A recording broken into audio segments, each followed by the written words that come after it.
আপনাদের সামনে একটি বড় খবর নিয়ে হাজির হয়েছি। ইসরায়েল আর প্যালেস্টাইন ভূখণ্ডের মধ্যে সীমাবদ্ধ নেই। ইসরায়েল এই মুহূর্তে বৃহত্তর আরব ভূখণ্ডে ছড়িয়ে পড়েছে, আর তার সবচাইতে বড় উদাহরণ এই মুহূর্তে আরব আমিরাত পুরোপুরি ইসরায়েল হয়ে উঠেছে। আর তারই প্রমাণ পাওয়া গেল গতকাল হাতে নাতে। আমেরিকার বিখ্যাত সংবাদ সংস্থা অ্যাক্সিওস গতকাল অর্থাৎ 26শে এপ্রিল তারা একটা গোপন সত্য ফাঁস করেছে। ইরান যুদ্ধের সময়ে আরব আমিরাতে প্রথমবারের মতো ইসরায়েল আয়রন ডোম প্রতিষ্ঠা করেছে এবং খোদ ইসরায়েলি সেনারা এখন আরব আমিরাতে লড়াই করছে ইরানের বিরুদ্ধে। চলুন আজকের এই ভিডিওতে আমরা প্রমাণ করে দেখি কিভাবে ইসরায়েলের সঙ্গে আরব আমিরাতের সামরিক, বাণিজ্যিক এবং কূটনৈতিক সম্পর্ক গড়ে উঠেছে। এই প্রতিটি ক্ষেত্রে আমরা আপনাদের সামনে গবেষণা ভিত্তিক তথ্য হাজির করব এবং এই আলোচনা শুরু থেকে শেষ পর্যন্ত দেখার পর আপনার পূর্ণ বিশ্বাস জন্মাবে কেন আমরা ইসরায়েল এবং আরব আমিরাতকে অভিন্ন অবিচ্ছেদ্য রাষ্ট্র বলছি, কিভাবে তারা একাকার হয়ে গেছে, এক হয়ে গেছে। জায়নবাদের সঙ্গে আরব আমিরাত কিভাবে সহযোগিতা করছে মুসলিম বিশ্বকে ধ্বংস করার কাজে, সেই বিষয়ে চলুন আমরা একে একে তথ্যগুলো দেখে নিই। শুরুতেই স্বাগত জানাচ্ছি আমি আপনাদের বন্ধু আব্দুল হালিম। 28 তারিখে যখন ইসরায়েল এবং আমেরিকা মিলিতভাবে ইরান আক্রমণ করলো এবং আয়াতুল্লাহ আলী খামেনেই শহীদ হলেন, তারপরে ইরান শুরু করেছিল প্রত্যাঘাত। বিশেষ করে দুবাইয়ের ওপরে উপর্যুপরি ড্রোন এবং ব্যালিস্টিক মিসাইল হামলা হয়েছিল।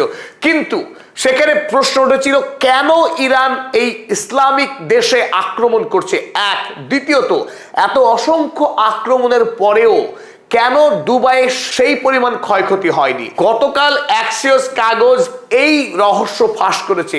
ইসরায়েল প্রথমবারের মতো আমেরিকা এবং ইসরায়েল যৌথভাবে গবেষণা করার পর যে আয়রন ডোম সিস্টেম আবিষ্কার করেছিল, সেই আয়রন ডোম এতদিন পর্যন্ত ইসরায়েলকে আকাশ প্রতিরক্ষা দিয়ে এসছে। অর্থাৎ যখনই ইরান বা অন্য কোনো দেশ ইসরায়েলকে আকাশপথে আক্রমণ করার চেষ্টা করেছে, এই আয়রন ডোম সিস্টেম আকাশেই সেই সমস্ত ড্রোন বা মিসাইলকে ধ্বংস করতে সক্ষম হয়েছে। ফলে ইসরায়েল রাষ্ট্রকে এতদিন পর্যন্ত সেইভাবে যুদ্ধে অতটা ক্ষতি করা যায়নি। ঠিক একই ঘটনা ঘটছিল দুবাইয়ে। দুবাই আকস্মিকভাবে বিপুল পরিমাণে ড্রোন এবং মিসাইলকে অনায়াসে আকাশেই ধ্বংস করে দিচ্ছিল, অর্থাৎ ইন্টারসেপশন করছিল। তখনই বহু মানুষের প্রশ্ন উঠছিল কিভাবে, কোথা থেকে দুবাই এত শক্তিশালী আকাশ প্রতিরক্ষা ব্যবস্থা গড়ে তুললো। আর গতকাল সেই রহস্য উদ্ঘাটন করেছে অ্যাক্সিওস। তারা জানিয়েছে প্রথমবারের মতো ইসরায়েল, আমেরিকা যুক্তরাষ্ট্র এবং ইসরায়েলের বাইরে আরব আমিরাতে এসে তারা আয়রন ডোম প্রতিষ্ঠা করেছিল। কখন? তার আগেই ইসরায়েলের রক্তপিপাসু প্রধানমন্ত্রী বেঞ্জামিন নেতানিয়াহু তিনি ফোনালাপ করেন মোহাম্মদ বিন জায়েদ আল নাহিয়ান, যিনি আরব আমিরাতের প্রেসিডেন্ট। তার সঙ্গে আলোচনা করবার পর দুবাইতে প্রতিষ্ঠা করা হয় আয়রন ডোম এবং সর্বোপরি এই আয়রন ডোমের ব্যাটারি ইন্টারসেপশন সিস্টেম পাঠানোর পর ইসরায়েল থেকে কয়েকশো আইডিএফ সেনাকে পাঠানো হয় এই আরব ভূমিতে। সবচাইতে আশ্চর্যজনক বিষয়, যে আইডিএফ সেনা গোটা মধ্যপ্রাচ্যে গণহত্যা চালিয়ে ত্রাস সৃষ্টি করেছে, গত 70 বছর ধরে যে আইডিএফ সেনার হাতে লক্ষ লক্ষ নিরীহ ফিলিস্তিনি, লেবানি, ইয়েমেনি মানুষ খুন হয়েছে, সেই বর্বর আইডিএফ সেনা এই মুহূর্তে আরব দেশে বিরাজ করছে, আরব আমিরাতে এই মুহূর্তে অবস্থান করছে। যারা ইরানের বিরুদ্ধে ষড়যন্ত্রে লিপ্ত আছে, সেই ইসরায়েলি সেনারা যুদ্ধ চালাচ্ছিল ইরানের বিরুদ্ধে আরব আমিরাতের মাটি ব্যবহার করে। এখান থেকে স্পষ্ট হয় কেন ইরান আরব আমিরাতকে তাক করেছিল, কেন মোট 563 ব্যালিস্টিক এবং ক্রুজ মিসাইল মিলে হামলা চালানো হয়েছিল আরব আমিরাতের উপরে, আর 2200-এরও অধিক ড্রোন হামলা করা হয়েছিল ইরানের পক্ষে এই আরব আমিরাতেই। অন্যদিকে ইসরায়েলে যেখানে 450-র মতো ব্যালিস্টিক এবং ক্রুজ মিসাইল, অন্যদিকে 1.5 থেকে 2,000 মতো ড্রোন হামলা চালানো হয়েছিল ইসরায়েলের তুলনায় অনেক বেশি হামলা চালানো হয়েছিল এই আরব আমিরাতে। কারণ এখানে স্পষ্ট যে আরব আমিরাতের সঙ্গে ইসরায়েলের রাজনৈতিক জায়নবাদী মতাদর্শগত কোনো তফাৎ নেই। ইতিপূর্বে ইসরায়েলের পক্ষ থেকে বারাক MX এবং স্পাইডার এই দুটি আকাশ প্রতিরক্ষা ব্যবস্থা আগেই দেওয়া হয়েছিল আরব আমিরাতকে, আর এই যুদ্ধের সময় দেয়া হলো আয়রন ডোম। এখানেই স্বাভাবিকভাবে প্রশ্ন উঠছে, ইসরায়েল যা পৃথিবীর কোন রাষ্ট্রকে আজ পর্যন্ত বিক্রি করেনি, আমেরিকায় বিক্রি অনুমতি এতদিন কোন রাষ্ট্রকে দেয়নি, অথচ তারা আরব আমিরাতকে বিক্রি করছে। যদি গভীর বাণিজ্যে কোনো রাজনৈতিক স্বার্থ ইসরায়েলের না থাকে, ইসরায়েল যদি আরব আমিরাতকে তাদের নিজেদের অংশ মনে না করে, তাহলে কোনোভাবেই তারা এই আয়রন ডোম আরব আমিরাতকে কখনোই দিত না। আর এই সামরিক বোঝাপড়ার আগেই আরব আমিরাতের সঙ্গে ইসরায়েলের শুরু ছিল গভীর বাণিজ্যিক লেনদেন। 2020 সালের আব্রাহাম অ্যাকর্ড থেকেই আরব আমিরাত প্রথম ইসরায়েলের সঙ্গে বাণিজ্যিক গাঁটছড়া বাঁধে, আর সেই গাঁটছড়া দিনে দিনে এখন গভীর সম্পর্কে পরিণত হয়েছে। আমাদের দৃঢ় বিশ্বাস, পদাতিক চ্যানেলই প্রথম কোনো বাংলা ইউটিউব চ্যানেল যারা ইসরায়েলের সঙ্গে আরব আমিরাতের যে গভীর বাণিজ্যিক সম্পর্ক এবং তাদের কত টাকার লেনদেন সেই বিষয়ে সঠিক নির্ভুল তথ্য দর্শক মণ্ডলীর সামনে উপস্থাপন করছে। আরব আমিরাত ইসরায়েলের বাণিজ্যিক হাব হিসেবে কাজ করছে বিগত কয়েক বছর ধরে। সারা পৃথিবীতে পণ্য পৌঁছে দেওয়ার ক্ষেত্রে দুবাই সারা পৃথিবীর ক্যাপিটাল হয়ে উঠছে আগেই, আর সেই দুবাই এখন ইসরায়েলকে আরো ধনী করতে, আরো বেশি শক্তিশালী করতে, আরো বেশি অস্ত্র প্রস্তুতের ক্ষেত্রে তার যে টাকার চাহিদা সেই টাকার যোগান দিচ্ছে এখন দুবাই। ইসরায়েলের 1000-এরও বেশি কোম্পানি আরব আমিরাতের মাধ্যমে গোটা পৃথিবীতে তারা বাণিজ্য করছে। চলো আমরা দেখে নিই এই ব্যবসার পরিমাণ কত।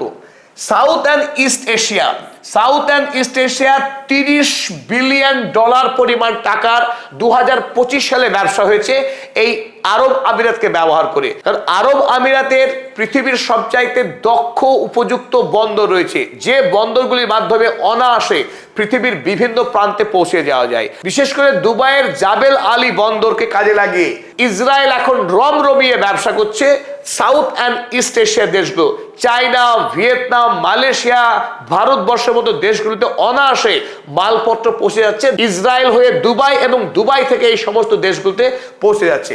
এমনকি মধ্যপ্রাচ্যের আরব দেশগুলি, যে সমস্ত দেশ ইসরায়েলকে রাষ্ট্রের স্বীকৃতিও দেয়নি, তাদের সঙ্গে চুক্তিও করেনি, সেই রাষ্ট্রগুলিও অনায়াসে এখন ইসরায়েলের সঙ্গে বাণিজ্য করছে পরোক্ষভাবে, যার মাধ্যম হয়ে উঠছে এই আরব আমিরাত। গত 2025 সালেই 5 বিলিয়ন ডলারের ব্যবসা হয়েছে এই মিডল ইস্টের রাষ্ট্রগুলির সঙ্গে ইসরায়েলের, আর ট্রান্সশিপমেন্ট হয়েছে এই আরব আমিরাত থেকে। আফ্রিকা মহাদেশেও 2 বিলিয়ন ডলার USD পরিমাণ টাকার ব্যবসা করেছে ইসরায়েল এই 2025 সালে। স্বাভাবিকভাবে ডেটা থেকে বুঝতে পারছি যে 37 বিলিয়ন ডলারের ব্যবসা করার সুযোগ করে দিয়েছে আরব আমিরাত এক বছরে ইসরায়েলকে।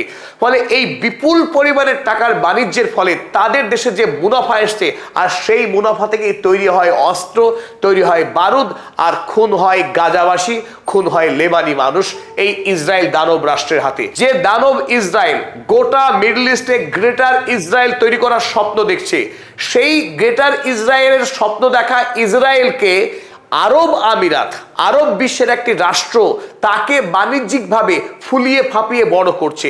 এখানেই দুর্ভাগ্য গোটা মধ্যপ্রাচ্যের। স্বাভাবিকভাবেই ইরান আজ এই আরব আমিরাতের বিরুদ্ধে খড়গহস্ত, এবং জায়নবাদী আরব আমিরাতকে ইরান কঠোর শাস্তি দেওয়ার জন্য প্রস্তুত হয়ে রয়েছে। কেবলমাত্র ইসরায়েলি পণ্য সারা পৃথিবীতে পৌঁছে দেওয়াই নয়, যাতে ইসরায়েলের কোম্পানিগুলো আগামী দিনে আরো বৃহত্তর শক্তিশালী হয়ে ওঠে আবিষ্কারের মধ্য দিয়ে এবং উন্নততর সামরিক অস্ত্র তৈরির মাধ্যমে।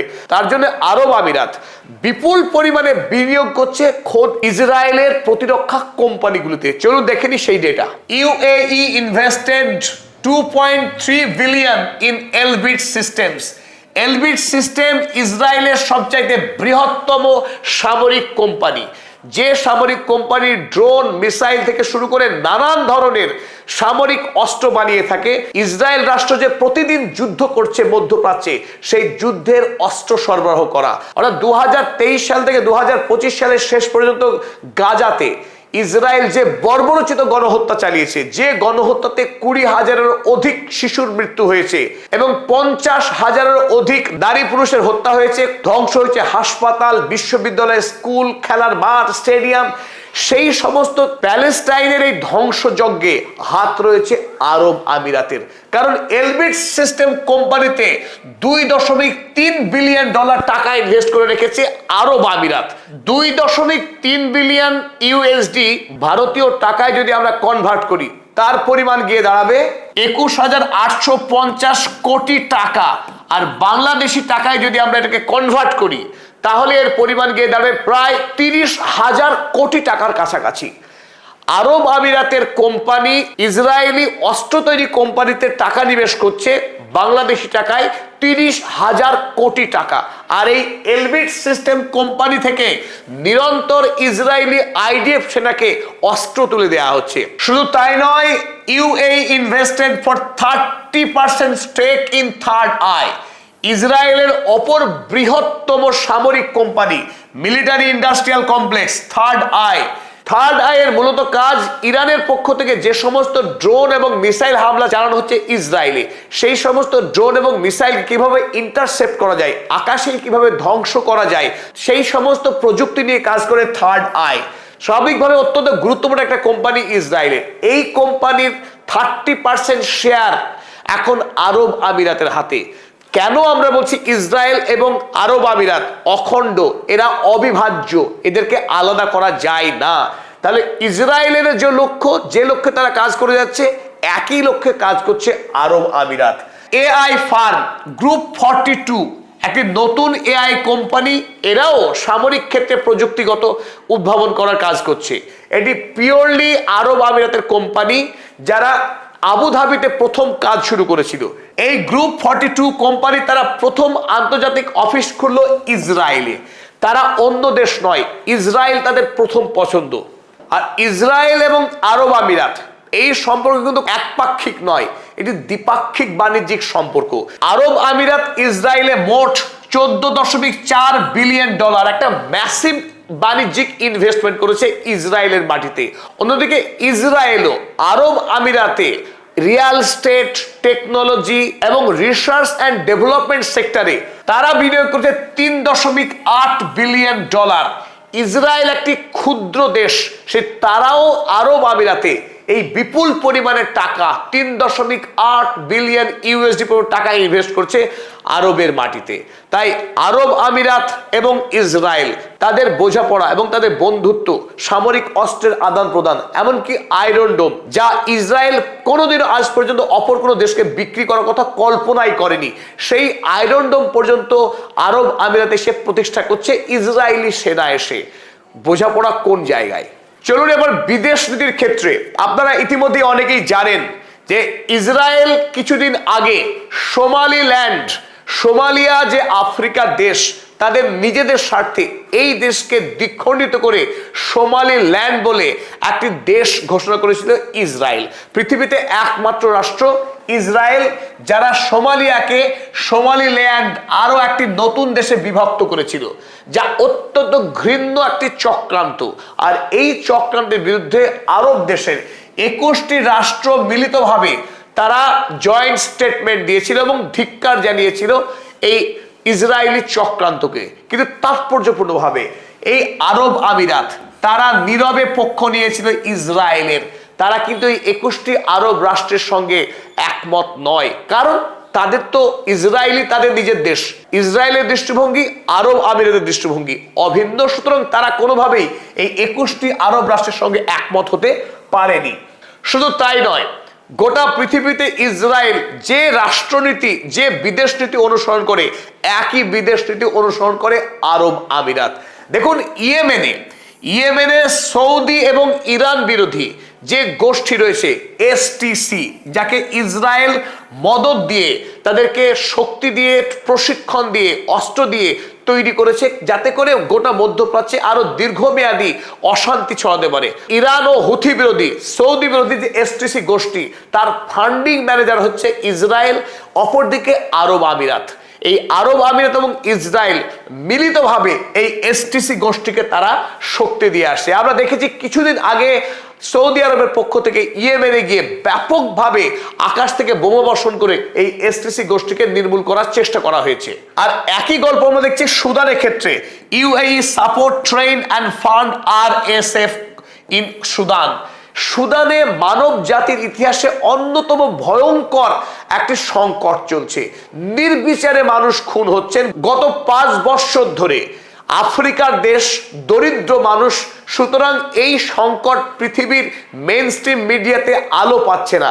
তাই পৃথিবীর কোনো দেশ ব্যাকুল নয় এই সুদানি মানুষদের দুঃখকে নিরসন করবার জন্য। সেখানকার সরকারি সৈন্যবাহিনী এসএএফ এবং বিদ্রোহী গোষ্ঠী আরএসএফ দুই পক্ষ লড়াই করছে, আর কোটি অধিক মানুষ ঘর ছাড়া।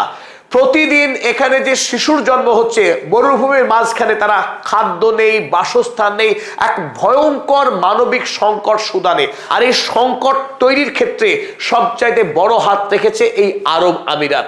এর চাইতে ঘৃণ্য অপরাধ পৃথিবীতে আর দ্বিতীয় হয় না। কিন্তু সেই অপরাধে ইসরায়েল এবং আরব আমিরাত তারা এক কাট্টা হয়ে গোটা আফ্রিকা মহাদেশকে শোষণ করবার জন্যে, সেখানকার কৃষি জমি, সেখানকার আকরিককে লুণ্ঠন করবার জন্য আরব আমিরাত এবং ইসরায়েল ঐক্যবদ্ধভাবে এই আরএসএফ গোষ্ঠীকে অস্ত্র দিয়ে আসছে, যাতে করে সুদানের প্রাকৃতিক সম্পদকে মিলিতভাবে লুট করতে পারে এই দুই দানব রাষ্ট্র।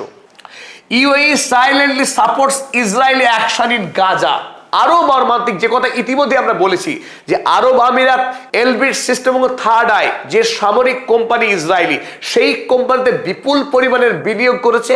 আর সেই বিনিয়োগের টাকায় তৈরি হওয়া অস্ত্র দিয়ে আইডিএফ সেনারা গাজা ভূমিতে নিরন্তর গণহত্যা চালাচ্ছে। তাই এই গণহত্যাতে আরব আমিরাতের প্রচ্ছন্ন মদত রয়েছে, সমর্থন রয়েছে। UAE is completely war complicit and that is proven।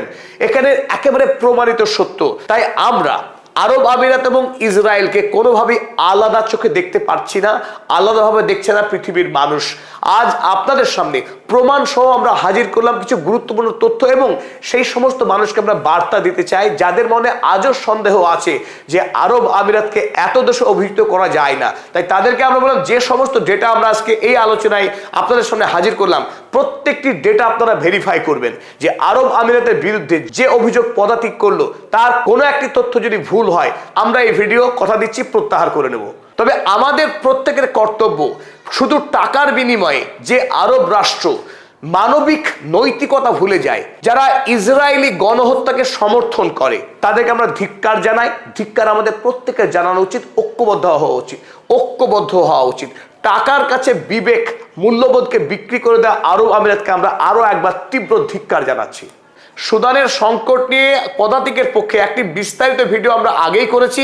সেই ভিডিও যারা দেখতে আগ্রহী তারা এখানে ক্লিক করে ভিডিওটা দেখতে পারেন।